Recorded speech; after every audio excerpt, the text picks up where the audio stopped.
Donc, juste me permettre, étant donné qu'on vous a présenté les autres personnes, je vais vous présenter, je vais retrouver ma feuille, je vais vous présenter Olivier.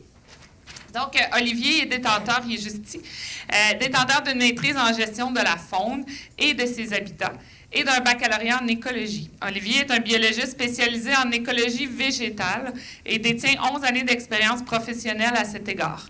Il détient une expertise reconnue au niveau provincial en ce qui a trait à la caractérisation des milieux humides et aux inventaires floristiques dans le Québec méridional. Olivier est aussi un passionné d'arbres de longue date et un planteur occasionnel de fin de semaine. Nouvellement arrivé au Conseil régional de l'environnement, lundi passé, c'est vraiment nouveau. Et issu du milieu de la consultation privée, Olivier interviendra aujourd'hui à son nom personnel et non celui du CRECQ. Et Benoît, j'ai pas su ta biographie, fait que je te laisse te présenter rapidement. Merci. Donc, biologiste, fier représentant des biologistes ici, avec quelques forestiers. Depuis impliqué dans la conservation de la biodiversité depuis presque 40 ans, comme vous voyez à mon dégarni. Est impliqué aussi dans l'innovation de beaucoup de sujets. Je vais vous en parler tout à l'heure. Pourquoi l'innovation par rapport à la migration assistée? Pourquoi je me retrouve ici aujourd'hui? Et puis, donc, impliqué aujourd'hui avec Viridis Terra. Viridis Terra, qui est une entreprise là, qui utilise le financement carbone pour faire la restauration écologique un peu partout dans le monde. On est impliqué dans à peu près 8 pays différents. Et puis... donc, je vais peut-être avoir l'occasion de vous parler un petit peu d'international un peu plus tard. Je peux continuer ou non? Donc, ce qu'on va faire, on va donner à chacune quelques minutes à parler, de peut-être ajouter quelque chose qui est arrivé ce matin ou des questions. J'ai des questions un peu s'il faut. Et après, on va ouvrir à tout le monde aussi pour une autre discussion avec le foule pendant 15 minutes. Parce que je pense qu'il y a de très bonnes questions qui viennent de vous et on va entendre un peu plus vos idées, vos réactions à ça. Donc, je vais commencer avec la question de biodiversité avec Olivier pour parler un peu pour les aires protégées. Quels seraient les enjeux que tu trouves le plus important à considérer quand on parle de migration assistée? Merci pour la question, Alison. Je ne sais pas si le micro fonctionne. Oui, ça va? OK. Bien, c'est sûr que les aires protégées, ce qui est intéressant là-dedans, c'est qu'il y a comme un aspect philosophique, là, dans le sens que, tu sais, comme humain, tu sais, on donne un statut de protection à une zone, puis là, on peut dire, bien, est-ce qu'on fait une cloche de verre? Est-ce qu'on protège intégralement? Est-ce qu'on fait une gestion avec des objectifs de durabilité, etc.? Bon, mais c'est souvent, on va dire de façon générale, on est peut-être un petit peu plus frileux face au changement dans une aire protégée parce qu'il y a un désir de conservation d'un État tel qu'il est actuellement, là. Là, si je prends ça de façon générale, mais moi, je pense que, personnellement, là, dans le cas des aires protégées, je pense qu'il faut... on ne peut pas avoir du mur à mur, là, dans le sens qu'il faut avoir une approche en fonction du type d'aire protégée, probablement en fonction aussi des risques là, qui sont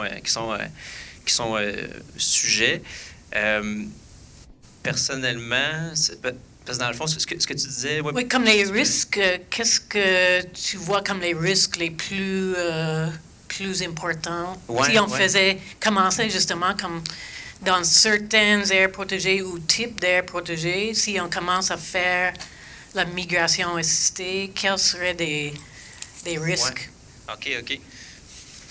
Ben, je pense qu'il faudrait partir du principe que souvent les aires protégées servent à protéger du patrimoine naturel, de protéger certains aspects. Ça peut être soit des communautés animales, végétales, ben des écosystèmes. Là. Donc, on veut protéger, oui, des espèces, mais des fois, c'est des écosystèmes et donc des fonctions, des services rendus.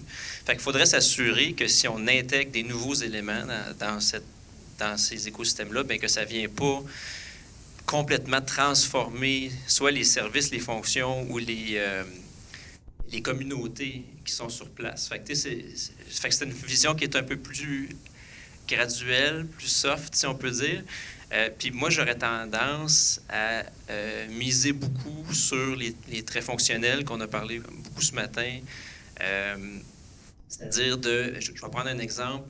On sait que les frênes, c'est un groupe d'arbres qui est en déclin important en Amérique du Nord. Les frênes comme groupe, on pourrait sûrement généraliser puis trouver un ensemble de traits fonctionnels qui les caractérisent assez bien. Ou si on peut même cibler, mettons, pour le frêne blanc ou le frêne rouge dans certains écosystèmes, puis dire, si on perd les frênes, qu'est-ce qui peut les remplacer? Est-ce qu'on a des espèces déjà présentes qui peuvent les remplacer? Si la réponse c'est plus ou moins, est-ce que plus au sud, on aurait des joueurs qui pourraient venir aider? T'sais? Fait que moi, j'aurais une approche un peu comme ça, écosystémique, mais de venir patcher les trous, entre guillemets. Est-ce que tu patcherais des trous avec, Nathalie travaille sur un programme de trouver les frênes résistants à la grêle.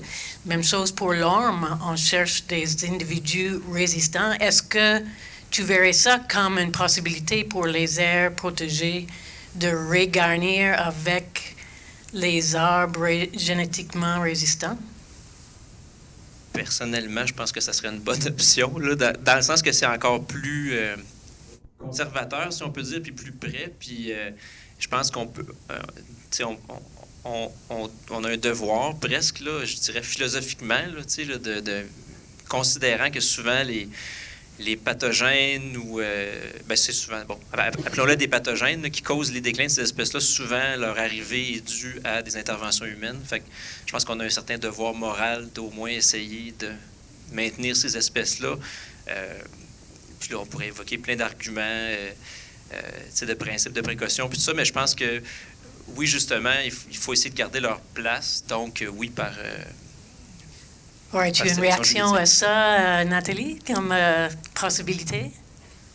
En fait, il existe des frênes qui sont peut-être résistants, mais ces frênes-là, ça ne sera pas demain la veille. Je pense que ça serait intéressant. On cherche des endroits, justement, on a des trucs assez marginaux. Là, on veut faire d'établissement de tests de provenance de frênes noirs. Là, on cherche des endroits au Canada où on pourrait les établir. C'est la même chose pour le noyer cendré. On a des tests avec Kerry a présenté ce matin. On est en train de caractériser des populations de noyers cendrés qui sont plus ou moins résistantes à la maladie. Dans ce cas-là, peut-être que les réserves écologiques pourraient servir d'endroit où on pourrait avoir certaines de ces collections-là. Sauf que ça amène toujours des dilemmes parce que souvent, les endroits comme ça, on ne peut pas nécessairement faire d'intervention, alors que ce qu'on pense dans le cas du frêne, on va être obligé de peut-être quand même faire des injections. En tout cas, on ne voudra pas perdre tout le matériel. Là. Fait qu'il y a, je ne sais pas jusqu'à quel point une réserve écologique a cette flexibilité-là. Peut-être si je peux juste dire, j'ai l'impression qu'il faudra nécessairement revoir le cadre législatif autour des aires protégées ou de certains types d'aires protégées pour être un peu plus flexible, à mon sens du moins. Là, si on veut faire des démarches qui sont plus... qui sont pas démonstratives, mais si on veut planter des nouvelles espèces ou faire de l'hybridation, de nouvelles génétiques, je pense que en tout cas, il faudrait être peut-être un peu plus progressiste dans nos façons de gérer les aires protégées. C'est ma façon de le voir, là. On pourrait passer, c'est peut-être logique, passer à Nathalie pour intervenir. Je sais que tu as justement des idées, que tu voulais parler peut-être d'hybridation finalement ou autre, après des discussions ce matin. Bien, en fait, en termes de conservation, je ne sais pas, mais la partie des généticiens qui est intéressée dans la migration assistée, on n'est pas des experts non plus en migration assistée, mais on pense qu'il y aurait peut-être des efforts de conservation à faire d'endroits où il y a ou en termes de matériel génétique, des nids, en fait, les berceaux là, des refuges glaciaires, mais aussi peut-être protéger les endroits où il y a des zones de contact secondaires entre ces lignées glaciaires-là qui sont habituellement assez riches en diversité génétique, puis également en nouvelles compositions. Ça veut dire que ça prendrait peut-être des nouvelles aires de conservation. En même temps, il y a aussi d'autres, parce que ces zones de contact-là, on les voit, les traces, là, chez toutes les espèces, même chez les oiseaux, les poissons, pas les oiseaux, mais les poissons, les champignons, chez vraiment différents organismes. Puis il y a aussi des zones qui sont connues comme étant des zones d'hybridation naturelle, donc des zones de contact secondaire entre des espèces qui ont migré même au fil des glaciations. Hein, sont montés, sont descendus, sont remontés et sont maintenus. Puis ces zones-là sont vraiment, encore une fois, assez importantes en termes d'adaptation parce qu'ils permettent souvent à des espèces de s'adapter très rapidement à des changements ou des bouleversements majeurs. Fait que je ne sais pas, en termes de conservation, s'il y a des gens qui ont pensé à ces aspects-là.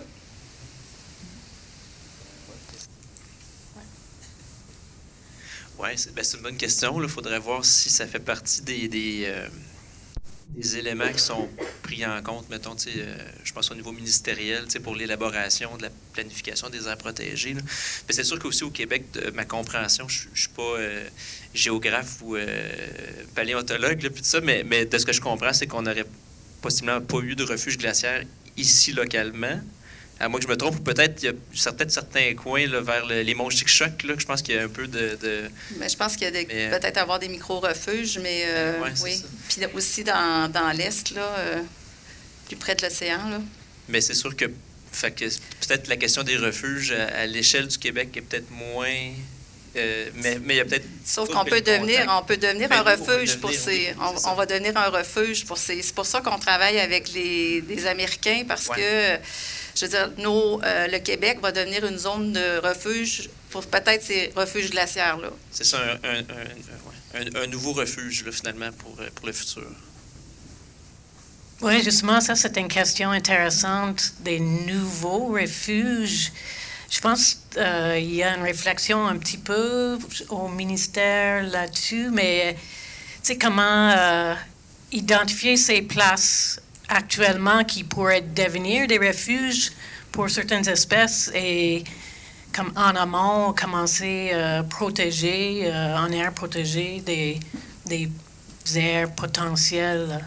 Donc, c'est une autre question. Je vais peut-être passer à Benoît. Je pense que vous avez, comment tu as parlé un peu après Philippe de... C'est la question des Autochtones, quelle est leur perspective face à ce qu'on appelle la migration assistée, qui probablement il y aura d'autres mots justement pour ça. Et je pense de tes expériences aussi de plantation, là, je pense que tu auras un peu de choses à dire. Merci. Oui, je suis un migrateur assisté. Donc, un peu rien comparé à ce que Carl fait, mais j'ai fait mes petites expériences aussi. Je peux vous dire que le carré ovale va très bien dans le Bas-Saint-Laurent aussi. Alors, ça, c'est une des trois expériences que je voulais vous parler. Mais je pense que c'est la troisième ou quatrième fois que je prends la parole devant une foule comme ça, une immense foule, pour parler de migration assistée. Puis c'est la première fois que je vois l'audience qui est réceptive, parce que je me suis souvent heurté à surtout chez des collègues biologistes, à une certaine forme de réticence. Hein, on parle de conservation, il faut garder les choses telles quelles, il ne faut pas intervenir dans les processus naturels, puis tout ça. Puis finalement, ça fait presque 10 ans là, que je suis un peu impliqué dans ça, la migration assistée. Puis là, je vois qu'enfin, aujourd'hui, on en parle d'une façon plus relaxe, plus ouverte. Il n'y a pas beaucoup de biologistes ici, mais en tout cas, je suis sûr que les biologistes vont s'ouvrir aussi à un moment donné. L'expérience dont je voulais vous parler, c'était avec une minière, dont je dois taire le nom parce que je n'ai pas l'autorisation explicite là, aujourd'hui d'en parler, mais une minière à la baie James, où j'ai été impliqué là, depuis presque une dizaine d'années pour compenser les pertes de milieux humides. Alors, on a perdu des grandes tourbières là-bas. Puis, pour compenser ça, il fallait trouver des milieux à restaurer pour gagner là, des milieux naturels, gagner la biodiversité qu'on avait perdue avec ces milieux humides-là. Il n'y avait pas de possibilité de restaurer ou de créer des milieux humides, c'est difficile. Alors, on a opté vers des milieux terrestres, mais pour qu'il y ait une valeur écologique au moins équivalente aux milieux humides perdus, on a, moi j'ai essayé de concevoir j'appelle des néo-écosystèmes, des écosystèmes qu'on a installés sur des sablières avec une composition, une structure qui soit assez intéressante au niveau écologique.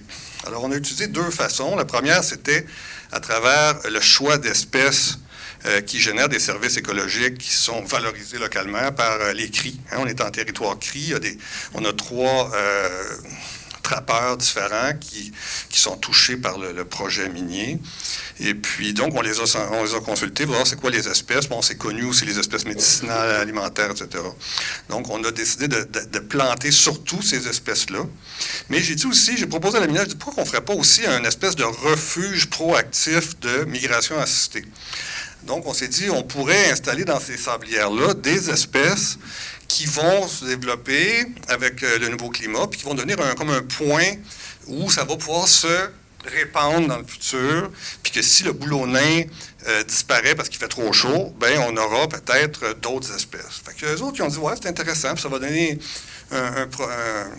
un intérêt écologique plus grand à ces sites-là, puis le ministère il a acheté ça, il a dit, oui, on va avoir une valeur écologique plus grande, tout ça. Fait qu'à ce moment-là, je dis, OK, on va se lancer vers la migration. En fait, c'était la migration, le terme expansion de l'aire de répartition que j'ai dit, je vais y aller de façon un peu conservatrice quand même. À l'époque, en 2012, j'ai dit, bon, je vais essayer de trouver le manuel, le fameux manuel dont on parlait ce matin, de migration assistée.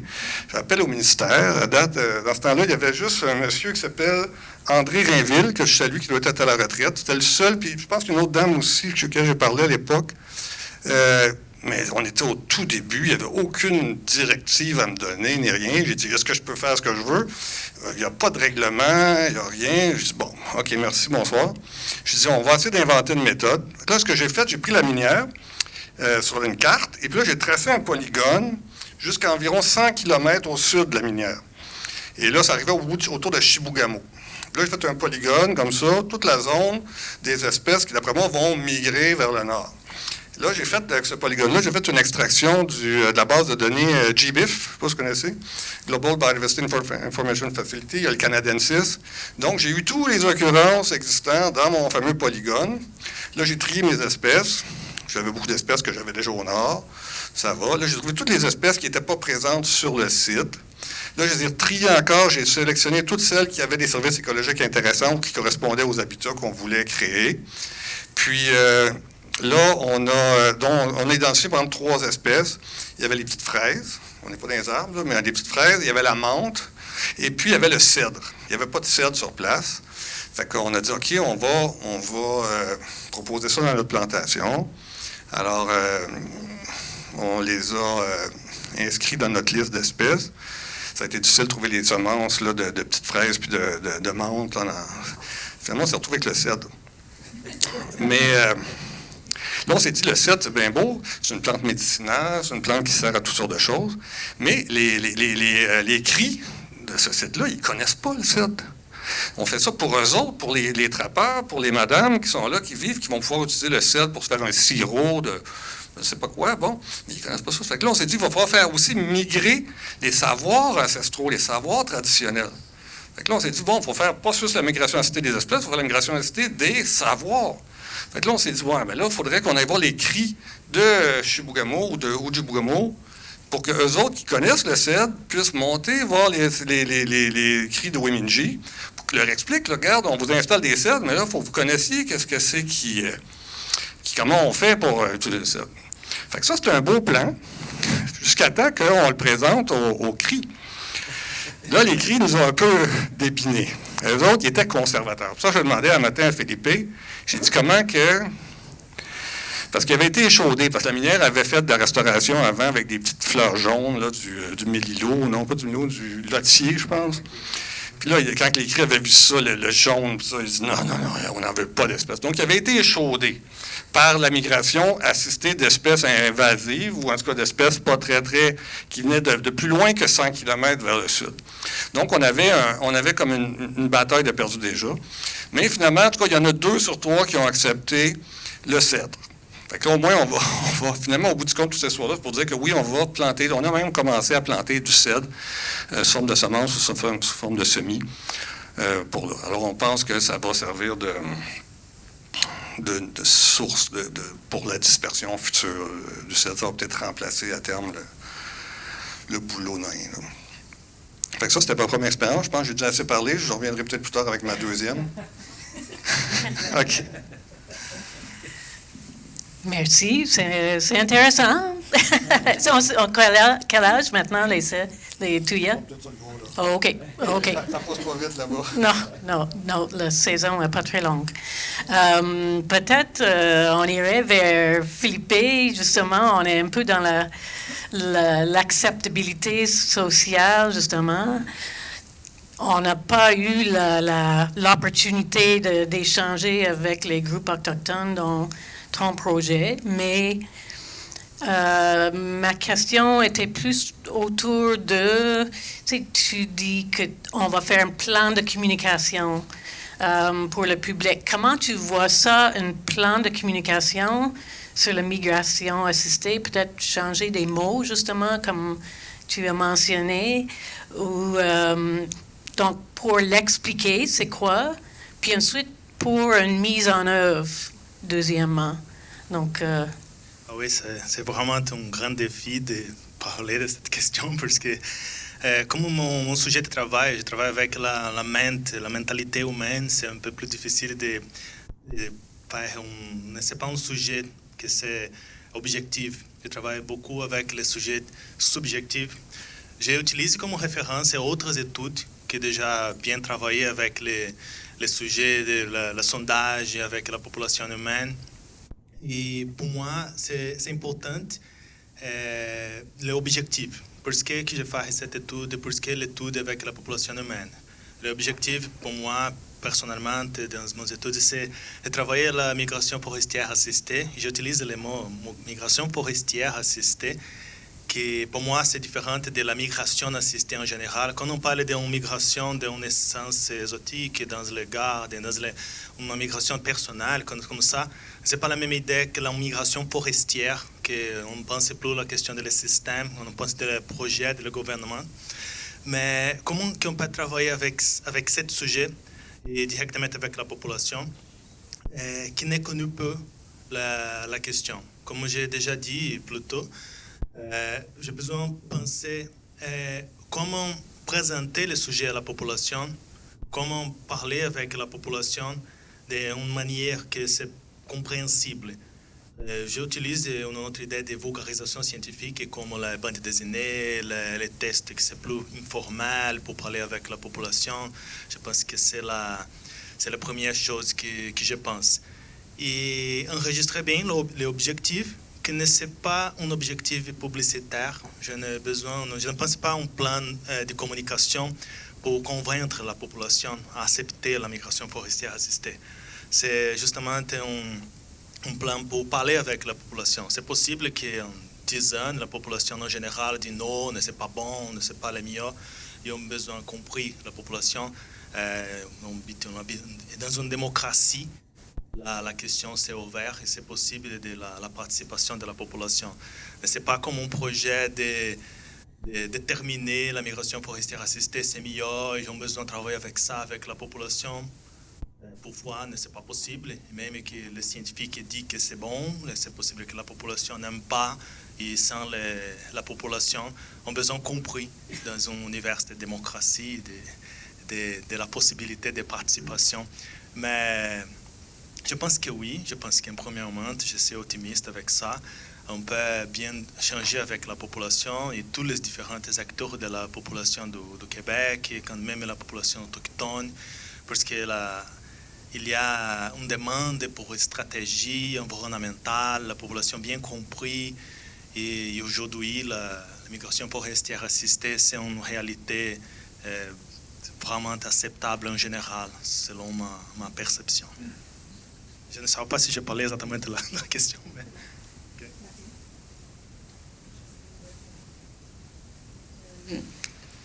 On a travaillé avec des communautés. Je pense qu'il ne faut pas voir les communautés comme un groupe monolithique non plus.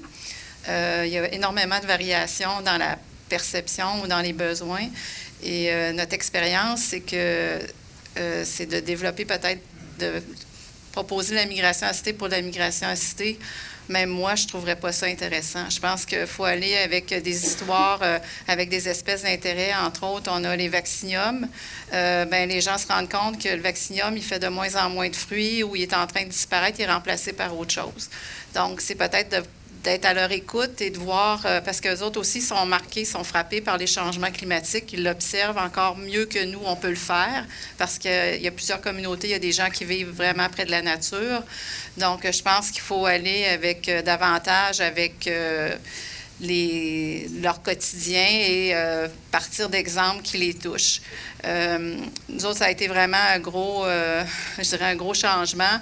Entre autres, pour le projet sur le frein noir, c'est vraiment les communautés autochtones qui sont les plus emballées par rapport au projet, comparativement à bien d'autres, d'autres organisations, là. Donc, je pense qu'il faut vraiment être à leur écoute. Merci. Est-ce qu'il y a d'autres comme Benoît, Olivier, Patricia pour la communication, justement, comment échanger, justement, comme disait Philippe, ou comment communiquer? Oui, je pense que c'est important d'être à l'écoute puis de justement être en bon lien avec eux pour mieux comprendre leurs préoccupations. Mais en fait, j'avais un point par rapport à la discussion. Il semble, en tout cas, d'après ce que j'ai compris, des gens qui travaillent avec des communautés autochtones en forêt boréale, c'est qu'ils sont inquiets de voir leur forêt changer en lien avec leurs activités traditionnelles. Donc, il est possible, là, ça serait exploré, Philippe, si j'ai l'occasion, mais qu'ils soient inquiets de voir arriver des nouvelles espèces dans leur forêt. Tu sais, ils travaillent, je sais pas, pas ils travaillent, mais ils vivent dans la pessière noire.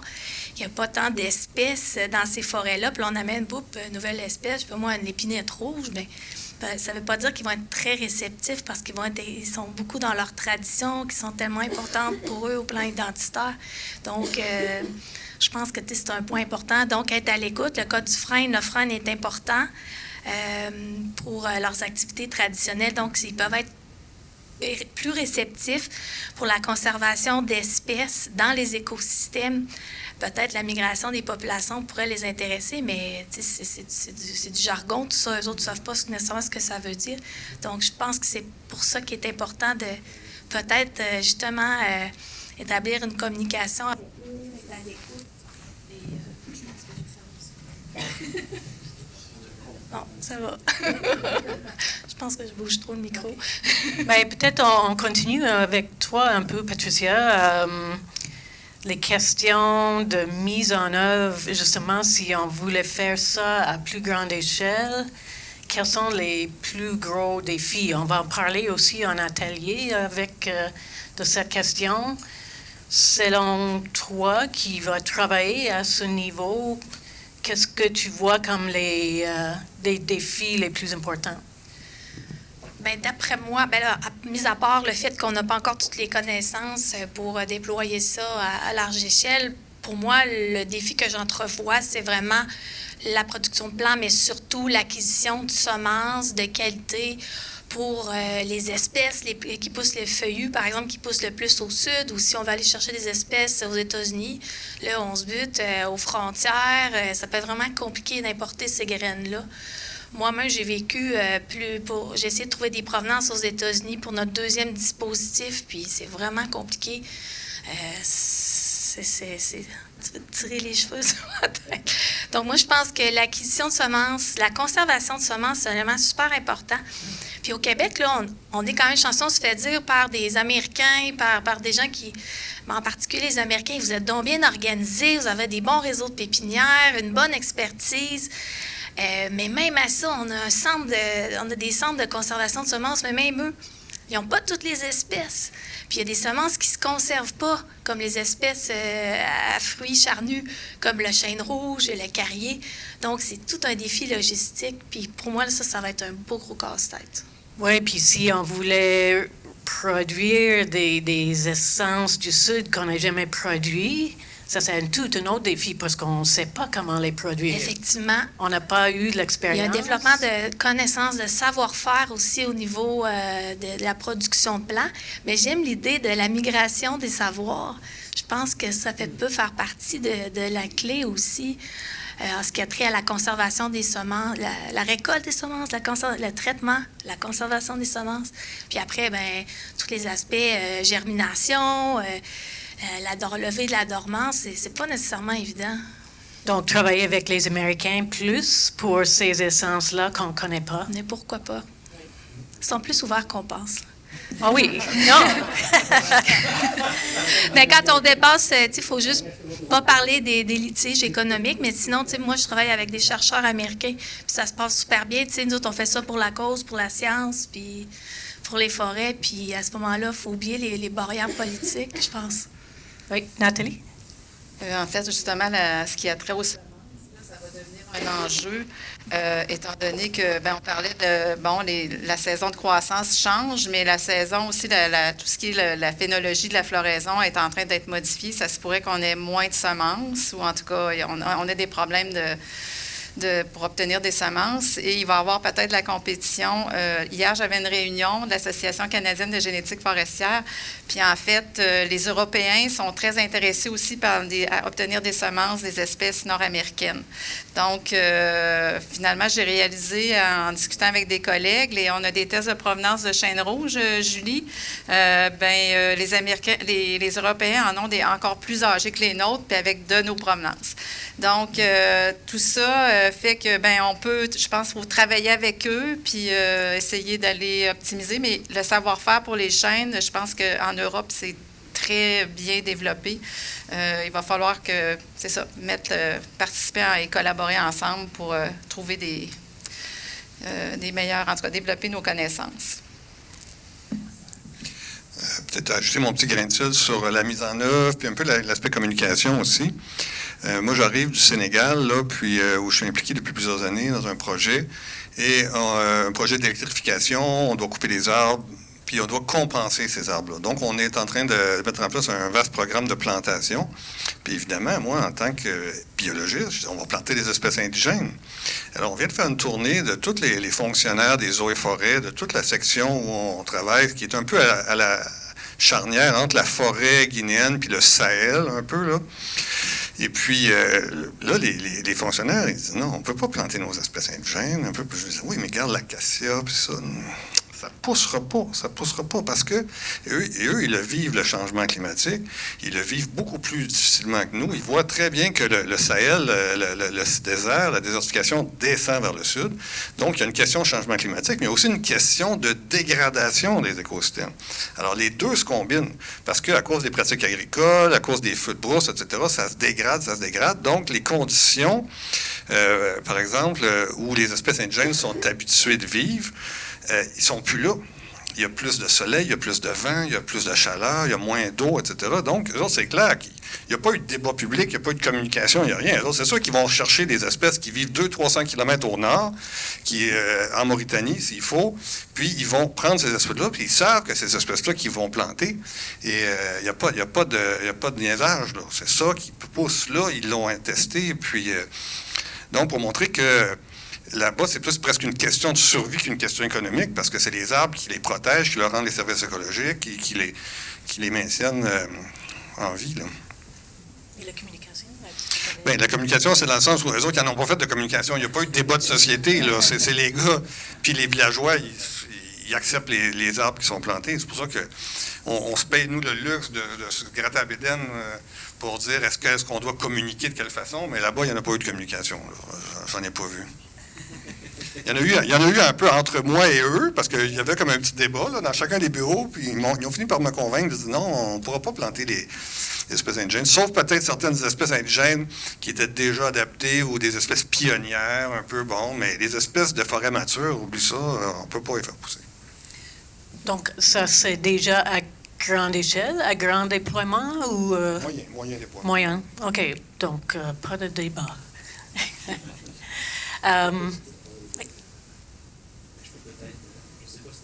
je sais pas si tu voulais poser d'autres questions, sinon Alison, mais je pourrais peut-être juste, ça me fait penser, tu sais, qu'on a parlé de point de bascule aussi, là, dans quelques présentations ce matin, puis ça revient, là, tu sais, je pense, je suis pas au fait trop de la littérature scientifique comme vraiment récente, puis tout ça, mais je pense que c'est quelque chose qui est de plus en plus évoqué, tu sais, à différentes échelles, puis c'est qu'effectivement, peut-être que passé un certain seuil de perturbation, de changement, hein, il y a des écosystèmes actuels qui tout simplement ne sont plus tenables. Et donc, ça veut dire que si on essaye de rester dans ce qu'on connaît, ça sera un échec, le résultat. Fait que, mais ça, comme le cas du Sahel, c'est intéressant, là, ce que tu disais, Benoît. Là. Déterminer le point de bascule, c'est quand, puis quelles interventions, ça, c'est comme complexe, là. Oui, on va peut-être... Moi, mon hypothèse, c'est qu'on va peut-être le voir plus rapidement dans le nord, dans le Pessière, à cause des années de feu. Si ça continue un peu comme cette année, on va atteindre un point de bascule relativement rapidement, là, parce que les canopées vont venir plus ouverts, on aura plus de feuillus.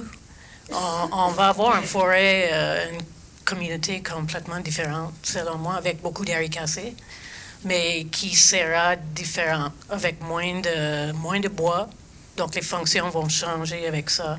Moi, mon hypothèse, c'est qu'on va le voir le plus rapidement dans le Pessière. Bon. J'aurais une question, peut-être un dernier sujet. Justement, Benoît parlait du programme de compensation des milieux humides. Il y a le grand programme fédéral de 2 milliards d'arbres. Je me demande pourquoi on n'utilise pas ces programmes justement pour faire des expériences de migration assistée. Ça serait une place où on a des ressources disponibles. On n'a pas fait de réflexion autour, par exemple, mais est-ce que c'est évoqué de tout comme Nathalie, les 2 milliards d'arbres, où on va juste planter les mêmes essences qu'on a plantées depuis 2 milliards d'années? 2 milliards d'années. Oui, moi, une petite réflexion là-dessus.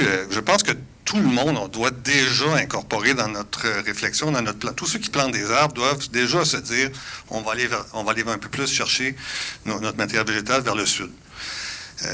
Ne serait-ce que quelques kilomètres ou quelques dizaines de kilomètres. Sauf que nous, au Québec, on a un problème. C'est que là, on se frappe sur la frontière. Alors là, il faut que les fonctionnaires nous ouvrent ces frontières-là pour qu'on puisse aller chercher dans les pépinières au Vermont, en Nouvelle-Angleterre, des arbres pour les faire montrer. Alors là, on parle vraiment de migration assistée. Il faut que les fonctionnaires des douanes ou de phytosanitaires ou je ne sais quoi, il faut qu'ils nous aident. Je ne sais pas comment Carl a réussi à faire tout ça. C'était une des questions que je vais te poser un matin, je n'ai pas pu. On en parlera à la pause peut-être, parce que tu ne veux peut-être pas en parler publiquement.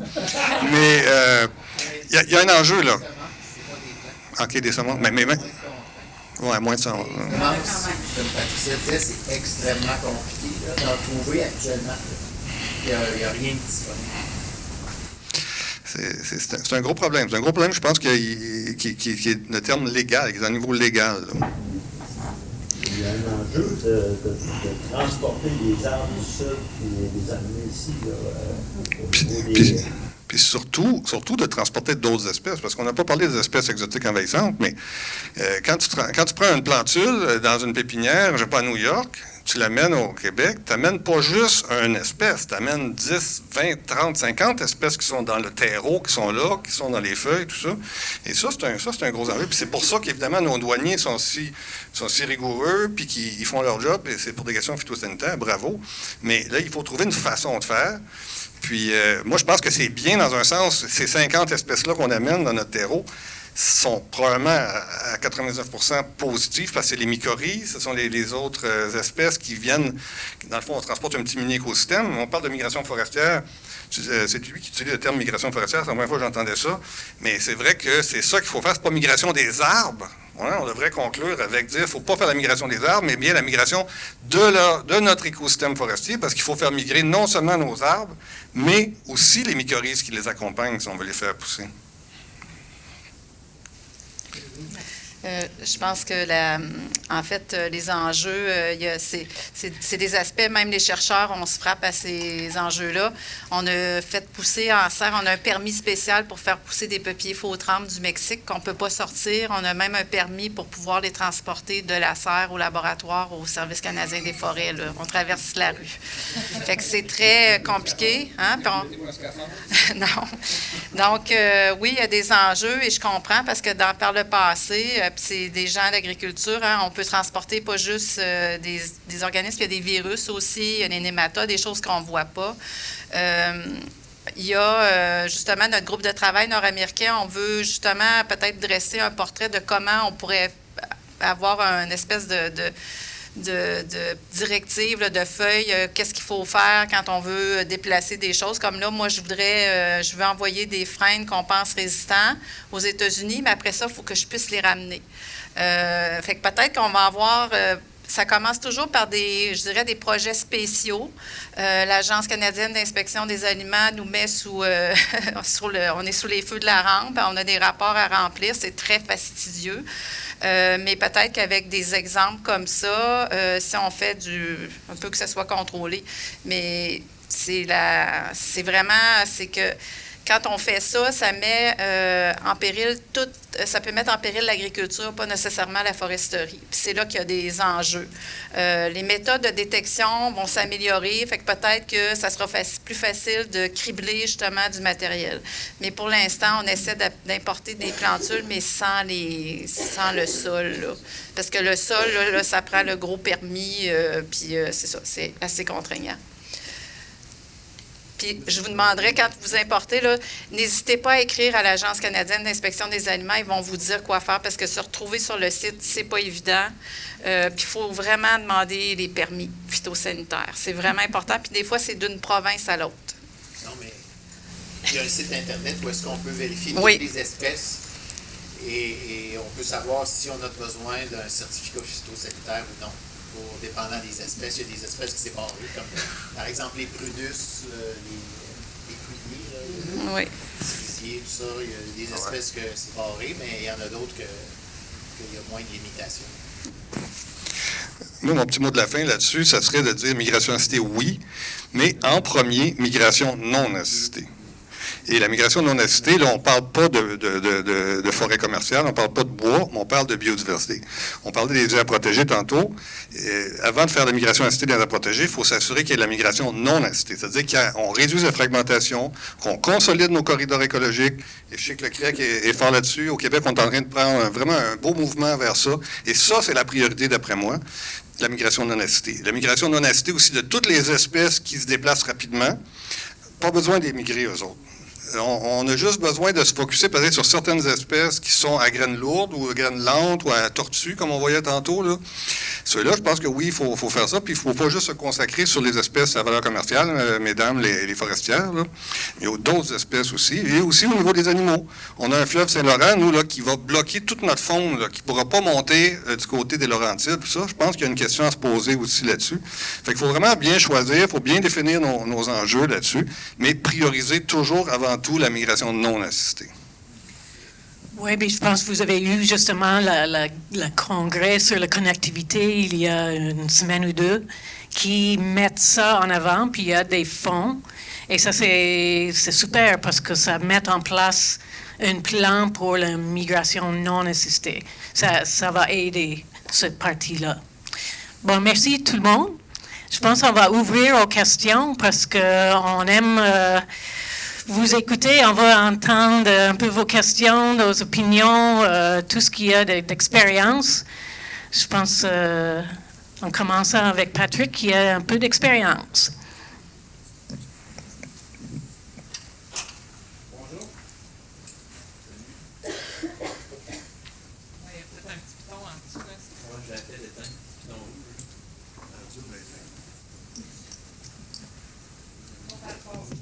C'est bon, c'est rendu. En fait, quelques remarques, quelques observations. Moi, je suis ingénieur forestier, je travaille en forêt privée en Mauricie, syndicat de producteurs de bois, spécialisé principalement dans les forêts feuillues, forêts mixtes. peut-être des éléments de solution. Dans ceux qui ont la main dans le genre de bonbons au niveau des semences, là, tout le milieu horticole. Vous avez des compagnies au Québec puis partout, là, en fait, qui sont massives, qui produisent des quantités phénoménales de plants par année. Pourquoi pas cogner à leur porte puis vous associer avec eux? Première chose. Deuxième chose, on parle beaucoup des États-Unis, mais entre Toronto et Niagara Falls, il y a la forêt carolinienne qu'on appelle, où vous avez platanes, tulipiers et compagnie. Pourquoi ne pas l'intégrer davantage dans la réflexion? C'est à tout le moins, on n'aura pas la dynamique de frontière avec un autre pays. Un autre élément, c'est que au Québec, on a développé des domaines bioclimatiques. Puis dans la dynamique où vous parlez à la population, l'érablière à Carrier, qui fait un petit triangle là, tout près de Montréal et tout ça, bien, ça veut dire que cette tache-là, qui est rose, c'est intéressant, peut s'en aller ailleurs. Pourquoi ne pas faire les équivalences en Ontario, au Nouveau-Brunswick, aux États-Unis, pour parler de zones ou de provinces bioclimatiques, puis qu'à ce moment-là, parce qu'une frontière, là, c'est pas naturel. Hein, c'est nous qui décidons que ça finit là, mais la végétation, elle, s'en contrefout. Donc, pourquoi ne pas développer des provinces ou des zones bioclimatiques dans lesquelles on va se sentir à l'aise de dire, bien, on ne fait pas de l'importation d'un autre pays, on est dans la même zone bioclimatique, ça se vend pas beaucoup mieux. Donc, d'être capable d'avoir un discours qui connecte avec notre réalité à nous. Dans les... j'ai nommé plein de choses. En passant le carrier-ovale, là, une espèce intéressante. Quand dans la présentation de Patricia ce matin, dans les résultats de croissance, c'est normal que le carrier-ovale soit complètement en bas parce que les 5 premières années, il investit dans son pivot, il ne bouge pratiquement pas en hauteur. Puis c'est la même chose au niveau des autres espèces. Une fois qu'ils sont dégagés, ce sera intéressant de voir entre un milieu plus ouvert versus un milieu sous couvert forestier. Une fois que c'est parti, c'est dégagé, de voir la performance des deux là, à plus long terme. Je pense qu'on va avoir des conclusions plus près de la réalité. On a fait beaucoup de coupes progressives d'abri, la coupe progressive régulière en Mauricie. On a des résultats exceptionnels. On a planté des arbres de différentes espèces feuillues. Et au bout de, on pensait 5, 6, 7 ans qu'on était pour arriver à 2 mètres de hauteur. Mais en dedans de 3 ans, 4 ans, dépendamment de la dimension des plants au début, on se ramasse avec des plants qui sont aussi hauts que nous, là, 1,5 mètre, 2 mètres de haut. On est rendu au dégagement. Donc, la pratique de traitement sylvicole à prélèvement partiel, c'est une voie d'avenir. Puis dans le feuillu, c'est la voie d'avenir. La coupe totale avec planter du feuillu dans le trou, là, ça ne fonctionne pas. C'est beaucoup trop coûteux. Je pense que le message à la population, il faut se connecter à eux avec un message qui est simple. Puis, comme on mentionnait tantôt, souvent dans les discussions qu'on a avec les gestionnaires des MRC ou des territoires, on a des espèces qui sont considérées des espèces commerciales comme le bouleau gris. Pour nous autres, c'est un non-sens. Mais pour la population, c'est de la feuille. Ça fait partie du paysage. Puis j'invite aussi les gens qui travaillent sur la migration assistée, sur les modèles de migration, comment ça va bouger au Québec. Dites-vous que vous travaillez aussi pour les gens qui s'en vont en camping dans un parc. Parce que tantôt, c'est ça que ça va être aussi. La population va avoir un impact directement. Ce n'est pas toujours le bois qui est la chose la plus importante, mais la population va le vivre, ce changement-là aussi. Puis ça va se retrouver dans des dynamiques de difficultés de gestion au niveau des parcs nationaux, au niveau des campings, au niveau de tout ce que les gens, la randonnée pédestre, l'écotourisme. Ça va être vraiment important. Donc, dans le travail qu'on a à faire, on a besoin de parler de ça aussi, et non pas juste du côté forestier. Puis dans les espèces comme le carrier-ovale, je trouve vraiment ça intéressant de le voir là, parce qu'il y a d'autres fonctions que seulement le bois. Tu sais, à Bécancour, il y a du carrier-ovale. Puis les gens du village disaient, nous, à l'automne, on allait aux noix. Moi, je pensais que c'était le noisetier, mais c'était pas ça du tout. Il y a l'eucaryote. C'est le seule espèce qu'on a dans l'ordre des pacani au Québec. Fait qu'il y a plein de fonctions comme ça qui sont intéressantes à relever et à présenter à la population pour faire en sorte de se donner des outils de communication. Puis aussi de penser que le bois, c'est une chose, mais il y a tellement d'autres choses qui viennent avec. Puis on parle de résilience des forêts, comme Karine parlait ce matin. On parle de résilience des habitats fauniques aussi.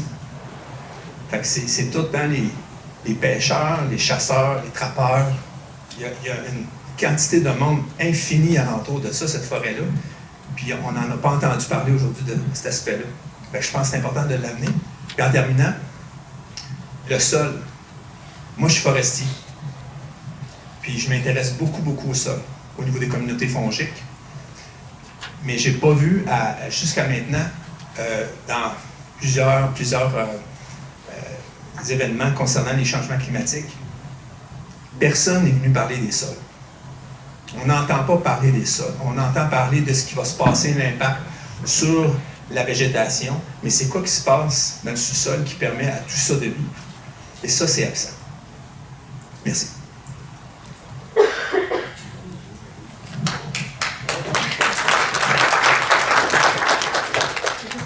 Oui, mais merci Patrick. Je serais heureuse d'aller visiter tes coupes progressives avec les plantations, avec la migration de certaines espèces. Ce serait vraiment super hot. J'avais beaucoup de contenu, je pense que j'ai oublié ce que je voulais dire.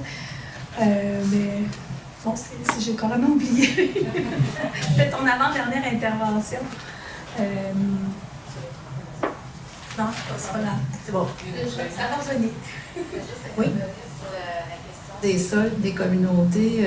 On a présentement un projet dans lequel on s'intéresse justement. J'ai une collègue qui est une spécialiste des sols, puis du microbiome. Et on est en train de faire un inventaire à travers le Canada là, pour suivre un petit peu la diversité qui peut être associée avec certaines espèces. Donc, oui, il se passe des choses, mais c'est récent qu'on fait dans le fond, qu'on a les outils pour aller étudier ça là, à cette échelle-là. C'est très récent dans notre histoire. Donc, mais il y a beaucoup de choses qui se passent d'ici quelques années. D'ici peut-être 2 ou 3 ans, il y aura des choses qui vont... On en saura plus sur ce qui se passe dans les sols.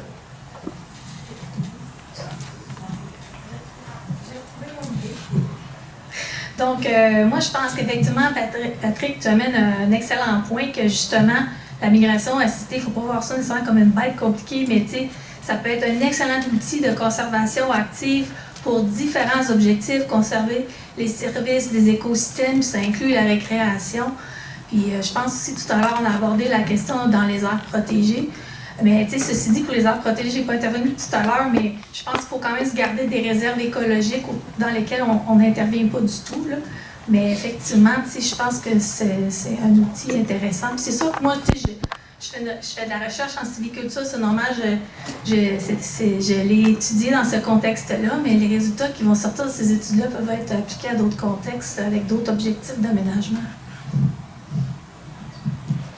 Ouais, sur les sols, un petit mot sur les sols, puis là je suis à la limite de mes compétences, peut-être vous allez pouvoir compléter, mais il me semble que ce que j'ai compris dans mes lectures, c'est qu'il y a comme une espèce de barrière là, à la migration naturelle, qui est comme l'interface entre l'érablière et la sapinière, où là il y a une question de sol. C'est comme si les espèces, ils viennent pour arriver dans le podzol, je comprends pas, du brunissol au podzol, puis là ils sont pas capables de s'installer là.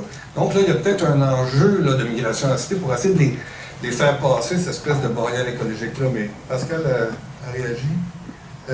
Oui, c'est sûr qu'il y a ce changement super important entre les brunnissols du sud et les podzols sur le bouclier. Donc, on a déjà publié quelque chose comme ça avec Yves Bergeron, un étudiant là-dessus. Donc, ça, tu sais, on doit, tu sais, ça, on ne change pas. Les sols, on ne peut pas altérer. La pédogenèse, ça se fait sur des milliers d'années. Donc, il faut vivre avec et voir, tu sais, à quel point ça va être une barrière pour plusieurs espèces. peut-être que même au sein des régions, on va dire plus boréales ou nordiques, il y a quand même une variété de sols aussi. Puis il y a des géologies aussi qui ont tendance à être associées à des dépôts de surface et éventuellement des sols qui sont plus riches, qui ont un pH, mettons, plus élevé, puis qui présentent pas finalement une espèce de pédogénèse de type pas de sol, tu sais. Puis moi, j'ai juste en tête, durant ma maîtrise, j'étais au Bas-Saint-Laurent, puis ce qui semblait être observé dans ces régions-là, c'était Bas-Saint-Laurent, puis une partie de la Gaspésie, c'était l'espèce de, je vais dire, l'érable à sucre était comme en pleine phase de conquérant, croissance absolue, parce que dans le fond, il y a des sols qui sont très riches, qui sont basiques, si je généralise, là, ou plutôt près de la neutralité, là, mais qui sont riches. Fait que c'est des endroits qui sont très propices ultimement à l'érable à sucre, même s'il était historiquement, on va dire, un peu confiné à certains microsites, mais là, il est en pleine expansion. T'sais. Puis ils n'ont pas les problématiques de chevreuil qu'on a par ici. Là. Fait que ça, c'est un autre élément qu'on n'a pas abordé, mais les herbivores et la migration assistée, ça peut être une confrontation assez directe. Là. En tout cas, c'est un élément qu'on pourrait aborder aussi. Allez-y. Bonjour, Chantal Bouchard. Moi, je suis écologiste. J'ai fait beaucoup de terrain dans ma vie. J'ai fait plein de choses. J'ai lu plein de choses dans le contexte de mon travail aussi, pour les milieux humides, pour les espèces rares aussi. J'ai pas d'expertise en migration assistée. Je suis pas une généticienne. Par contre, ce que j'ai envie d'amener aujourd'hui, parce que dans une prise de décision pour l'avenir de ce dossier-là, je pense que c'est important d'avoir plus qu'une vision. Ici, on sent quand même qu'il y a certains mais qu'on a un certain consensus. Et des fois, ça amène des œillères. Fait que moi, je suis là pour jouer l'avocat du diable. Mais ça ne veut pas dire que je suis contre et qu'il n'y a pas des situations où ça peut être utile, mais je le vois comme un outil, moi.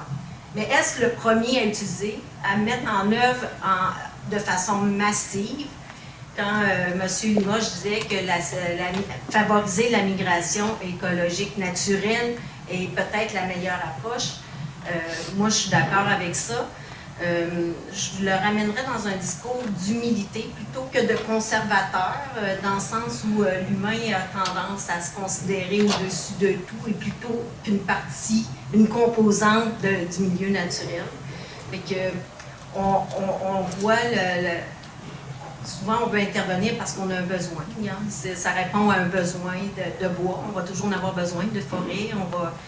Mais est-ce qu'on a vraiment besoin de se lancer dans ce projet-là? Est-ce que c'est le plus porteur, le plus payant? Maintenant, dans l'objectif de s'assurer que nos écosystèmes vont rester diversifiés et fonctionnels.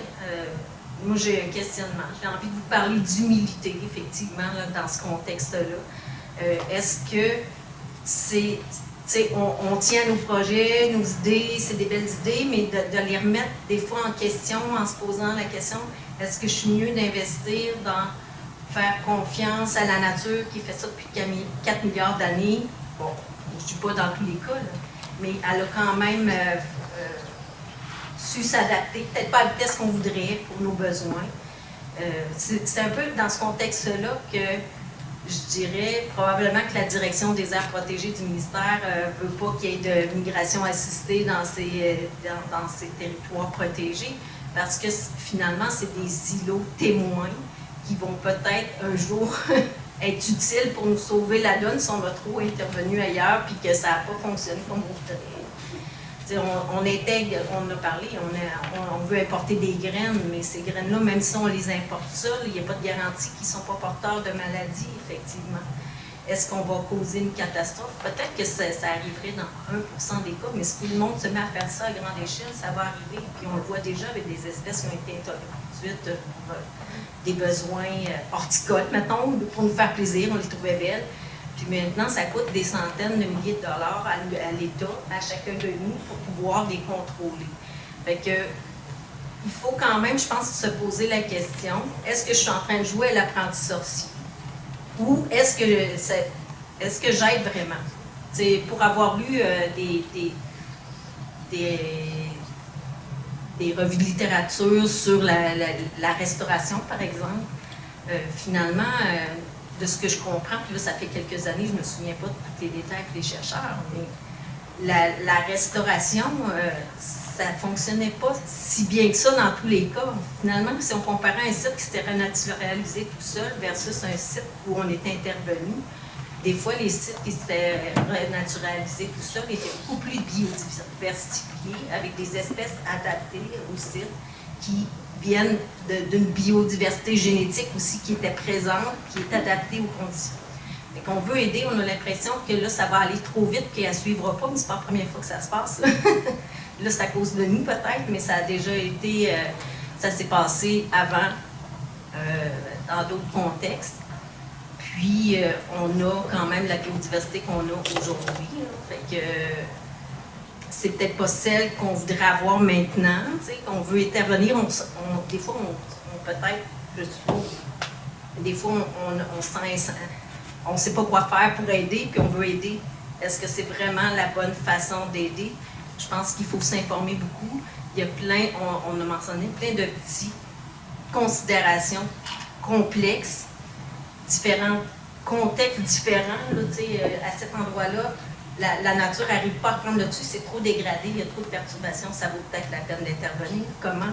Est-ce que c'est les arbres qui devraient être intégrés en premier? Commencer par, comme la succession se fait, commencer avec les herbacées, les arbustes, puis après ça, les arbres vont venir. Il y a plein de questions à se poser. Fait que, moi, je suis juste là pour poser des questions, je n'ai pas les réponses. Mais je vous invite à réfléchir dans vos projets à votre objectif, puis à l'utilité. Est-ce que on devrait plus mettre un effort à garder des forêts biodiversifiées avec plusieurs essences qui ne répondent pas toujours à nos besoins de production, mais qui assurent une pérennité de la ressource. Puis, dans certains cas où ça va vraiment pas bien, bien, intervenons. Fait que c'était juste un appel à la réflexion. Oui, non, merci beaucoup. C'est important d'entendre aussi.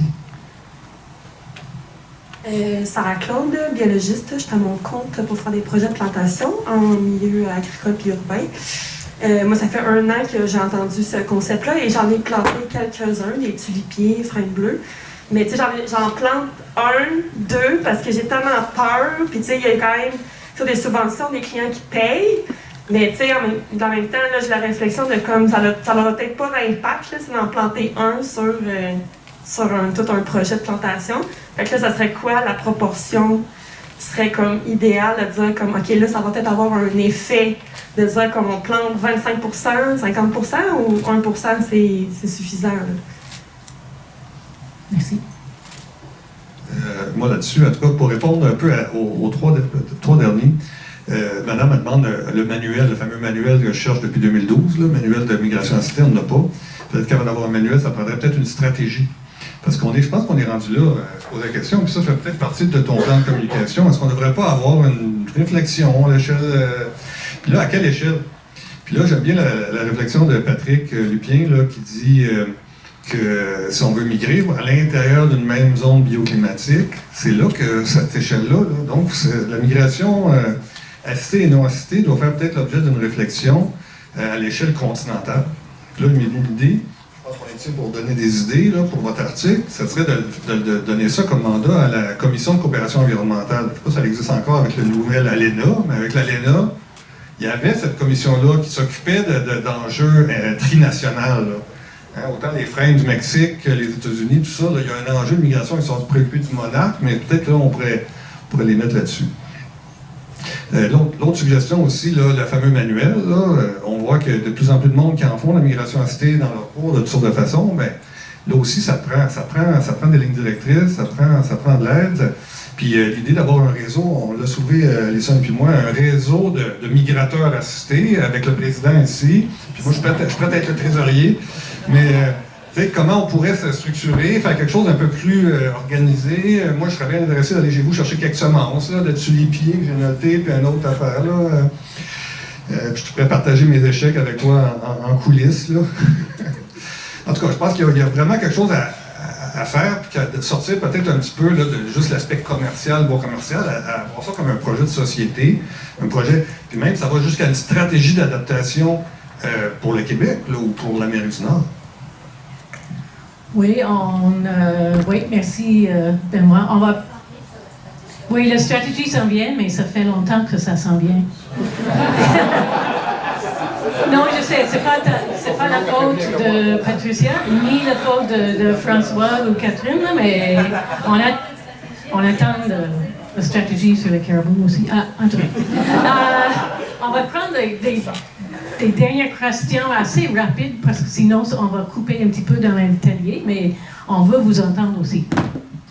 André Goulet, ingénieur forestier de l'Institut des territoires à Saint-Jérôme, dans les Laurentides. En fait, j'aimerais vous entendre parler sur la migration assistée, mais dans un contexte très particulier. Il y a un territoire en lutte depuis 12 ans dans les Laurentides qui s'est soldé par la création d'une aire protégée au Mont Caïca. En fait, c'est un sommet, un des plus hauts sommets des Laurentides où, jusqu'à 800 mètres, on trouve du bouleau jaune. On a des forêts anciennes là-dedans. Non seulement des forêts anciennes qui s'y retrouvent parce qu'elles ont été oubliées là, par les forestiers, elles sont inaccessibles, mais elles ont une autre caractéristique, c'est qu'elles sont aussi en altitude. Donc du bouleau jaune à 800 mètres, par exemple, puis même des sommets où il y a, par exemple, du sorbier, puis ce sont des forêts anciennes inclassables. Et là, on doit faire un plan de conservation pour ce grand territoire-là. Et il y a des espèces que, si on prend les modèles, par exemple, du MRNF, Mme Perrier, ici, le sapin baumier s'y retrouve. Ça ne sera pas un territoire évident pour le sapin baumier. L'épinette blanche aussi. Le bouleau jaune, il va être dans sa répartition encore, mais en altitude, on sait qu'il va souffrir migration assistée ou pas. Je ne suis pas sûre qu'on a les réponses encore. Allez-y, Olivier, pour tes idées. Ben, c'est-à-dire que je pense que dans le cas d'un territoire comme ça, puis ça rejoint plusieurs interventions qu'il y a eu, je pense, jusqu'à maintenant, là, mais c'est qu'il faut poser la question, en fait, à la population qui utilise le territoire aussi. Dans le sens que le Mont Caïca, il y a eu une mobilisation citoyenne importante. Qu'est-ce que les utilisateurs du territoire veulent pour cette montagne-là? Parce que c'est sûr que si on y va, c'est ça. Je pense que les impératifs qui sont derrière les choix qu'on fera, ça va passer en bonne partie par les désirs des utilisateurs. Dans un contexte comme ça, qui est très territoire, comment je dirais ça? J'ai pas les termes, là, mais vous comprenez ce que je veux dire. Oui. C'est aussi patrimoine écologique, mais qu'on n'est pas capable nécessairement de garder.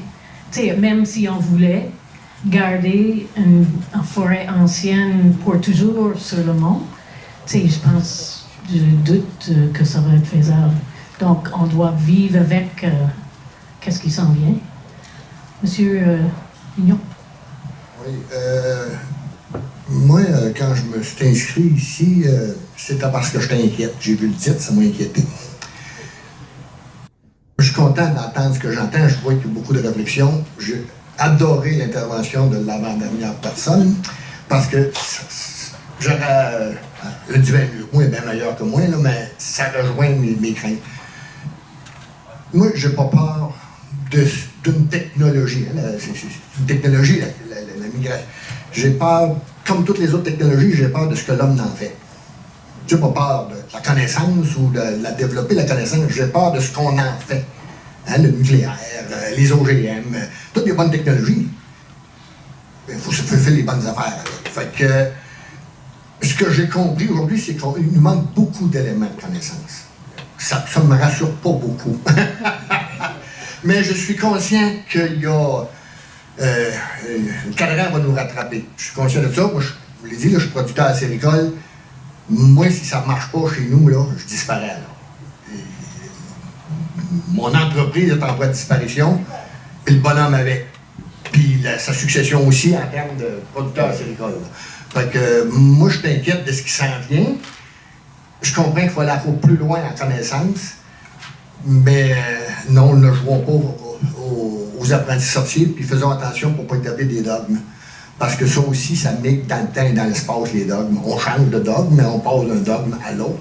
Puis ça nous amène pas souvent en avant ces solutions à l'emporte-pièce ou ces visions à l'emporte-pièce. Fait que, mais je suis bien content de tout ce que j'ai entendu. Merci.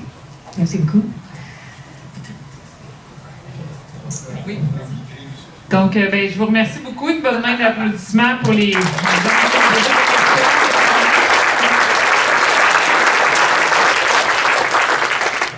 On va passer.